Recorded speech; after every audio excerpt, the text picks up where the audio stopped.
une fois encore. Un grand-père dit, je suis retraité.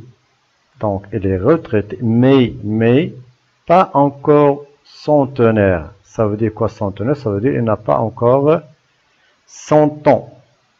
Si vous multipliez, alors, il va nous donner des données pour qu'on puisse déterminer son âge et l'âge de son fils. Si vous multipliez le quart de mon âge, par 1/7, alors quel est le résultat?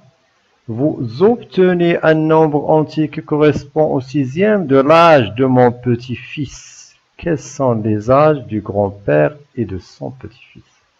Alors, on va essayer de prendre le problème en partie. Je suis retraité, mais pas encore centenaire. Par exemple, puisque on cherche l'âge du grand-père, par exemple, on va supposer que l'âge du grand-père est X. Donc, ça veut dire quoi X? Donc, il est retraité. Ça veut dire quoi?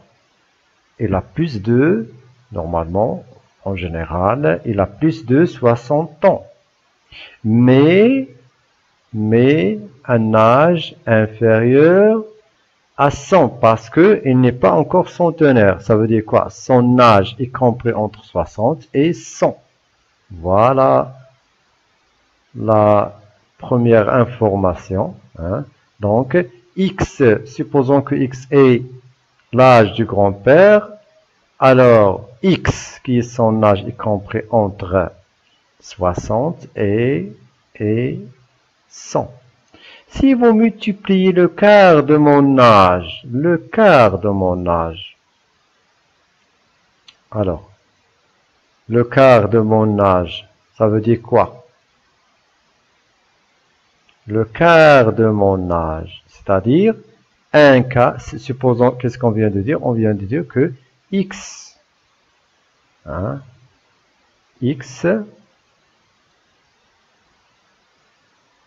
X, l'âge du père. Le 1 quart, si vous multipliez le quart de mon âge, c'est-à-dire 1 fois 4, 1 sur 4, fois l'âge du père, c'est-à-dire fois X. Si vous multipliez le quart de mon âge, voilà le quart de son âge, par 1/7. Par 1, ça veut dire 1/7, c'est-à-dire 1 sur 7. Alors, qu'est-ce qu'on trouve? Vous obtenez, c'est-à-dire le résultat est un entier, qui correspond, ça veut dire quoi? Égal au 6e de l'âge de mon petit-fils. Donc, égal au 6e de l'âge de son petit-fils. Donc, on va considérer encore que, par exemple, Y est l'âge de son petit-fils. X, l'âge du grand-père. Y est l'âge de son petit-fils. Si vous multipliez le 1 quart de mon âge par 1/16, qu'est-ce qu'on va trouver? On va trouver un nombre entier qui correspond au 6e de l'âge de son petit-fils. Donc, qu'est-ce qu'on a fait? On a mis en équation tout ça, c'est-à-dire on a essayé de rendre ces phrases sous forme numérique. 1 quart de X fois 1/7 égale 1/6 de Y. Alors, X, il est comment? X, il est compris entre 60. Pourquoi? Parce que elle est retraitée, mais elle n'est pas encore centenaire, c'est-à-dire l'âge est inférieur à 100.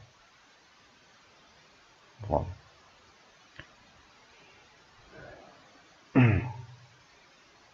Bien. Encore une fois, qu'est-ce qu'on a là? 1/6. Ça, ce nombre est un nombre entier. Parce que, qu'est-ce qu'elle a dit ici? De mon âge, vous obtenez un nombre entier. C'est-à-dire, on va trouver ça égale un nombre entier. Celui-là est un nombre entier qui correspond au 6e de l'âge de 100. Il est un nombre entier. Donc, voilà. Soit X, l'âge du grand-père, X est compris entre 60 et 100. Donc, un quart, ce qu'on vient d'écrire là, un quart de X fois un septième égale un sixième avec Y, l'âge du petit-fils. Et un sixième d'Y est un nombre entier. Question. Quand est-ce que le nombre 1 sixième fois Y est un nombre entier? Donc ça, c'est très clair. Le nombre 1 sixième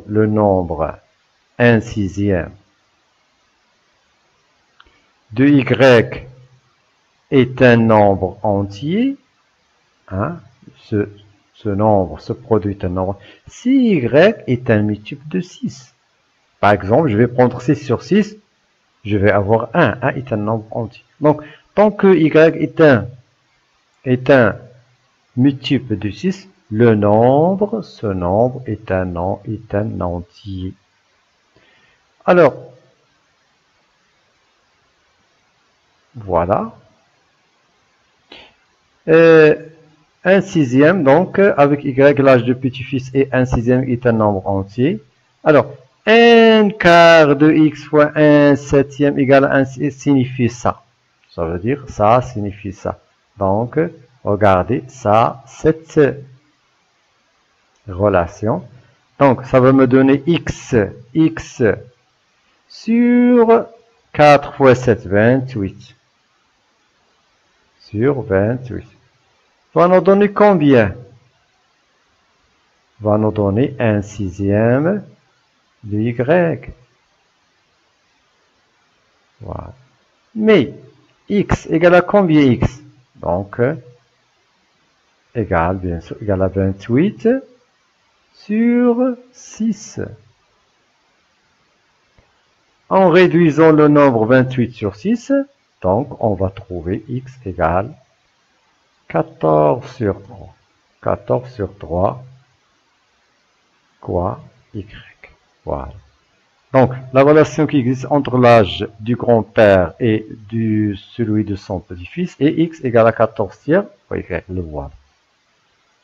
Donc, 1 sur Y est un nombre entier, c'est déjà dit, signifie que Y est un multiple de... Voilà, donc, qu'est-ce qu'on va... On va essayer de résumer tout ça. Donc, tout d'abord, on a cette relation. On a X égale à 14 sur 3Y, sachant que X est l'âge du grand-père et Y est l'âge du petit-fils, avec X est un nombre compris entre 60 et 100, et avec Y est un multiple de 6. Voilà. Ainsi, on a X égale à 14 sur 3Y, et X, l'âge du grand-père compris entre 60 et 100, Y est un multiple de 6. Alors, maintenant, on va, puisqu'on a mis en équation, on a posé toutes les choses fondamentales, qu'est-ce qu'on va faire? Donc, Y est un multiple de 6. Donc, on va commencer. Quels sont les multiples? Alors, la question, c'est, quels sont les multiples de 6? Alors, les multiples de 6 sont 0, 6, 12, 18, etc. Ça veut dire ici, on va remplacer dans cette équation, on va remplacer Y par des multiples de 6. Donc, le plus petit des multiples de 6, c'est 0. Mais avec 0, ça ne marche pas. Parce que si je prends Y égale à 0, donc X égale à 0. C'est impossible. Voilà. C'est impossible. Alors, si Y égale à 0, alors X égale à 0, impossible. Pourquoi pas à 0? Parce que X égale à 0, l'âge du grand-père égale à 0, c'est impossible. Alors maintenant, regardez, si Y, hein, on va l'écrire là, regarde, Y, qu'est-ce qu'on a toujours? On a Y égale à 14 tiers de X. Voilà. Donc, qu'est-ce qu'on vient de dire? On vient de dire que, pardon, c'est l'inverse, c'est normalement, là c'est, voilà, voilà, donc là c'est X et ça c'est Y. Alors, Y c'est quoi? C'est un multiple de 6. On a donné 0, ça ne peut pas marcher. On va maintenant donner 6. Alors, regardez, si je prends Y égale à 6, je vais avoir quoi? 14 sur 3 fois 6. fois 6. Qu'est-ce que je vais faire? 6 sur 3, ça fait 2. 2 fois 4, 28. Donc, x égale à 28. Mais x, c'est quoi? 28. 28, c'est-à-dire l'âge du grand-père. Ça ne peut pas marcher. Pourquoi? Parce qu'on a déjà dit que x est plus grand que 60. Donc, on ne peut pas accepter cette solution. Alors, maintenant, le multiple de 6 qui vient après 6, c'est 12. C'est-à-dire, cette fois-ci, qu'est-ce que je vais remplacer? Ici, je vais poser la 12. Voilà, 12. Alors, 12 sur 3 égale à 4. 4 fois 14 égale à 56. Ça ne veut pas marcher encore. Pourquoi? Parce que 56 est inférieur à 60. On ne peut pas l'accepter. Maintenant, je vais donner... Alors, je vais donner quoi? Je vais donner le multiple qui vient après, donc, 12. Donc, c'est 18. 18. Alors, 18 sur 3, ça fait 6. 6 fois 14, 88. Ça fait 80. Alors, est-ce que pour 80, ça marche? Oui, ça marche. Pourquoi? Parce que 84, y compris entre 60 et 100. Parce que 18, c'est déjà, il nous a donné quoi? 84, c'est déjà vu. Donc, maintenant, je vais prendre un autre multiple qui vient après 18, c'est 24. Donc, fois 24.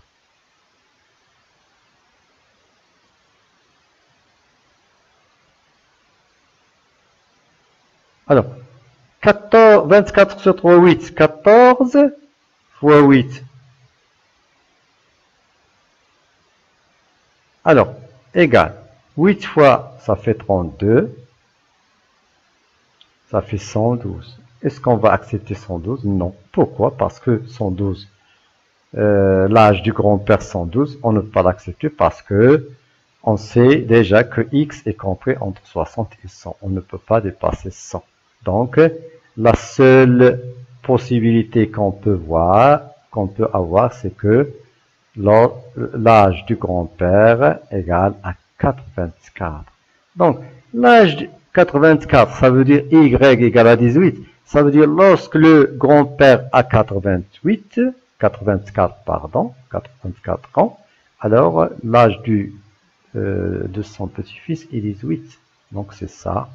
C'est la seule solution convenable, c'est-à-dire l'âge du grand-père demandé est 84 ans et l'âge de son petit-fils est 18 ans. Et voilà, conclusion, l'âge du grand-père est 84 ans et l'âge de son petit-fils égal à 18 ans. Voilà. Donc, comme vous voyez, dans cet exercice, il est un peu différent. Pourquoi? Parce que il y a un peu de l'interprétation, un peu de l'analyse. Et voilà, donc, comme ça, on finit cette séquence. À la prochaine, Inch'Allah.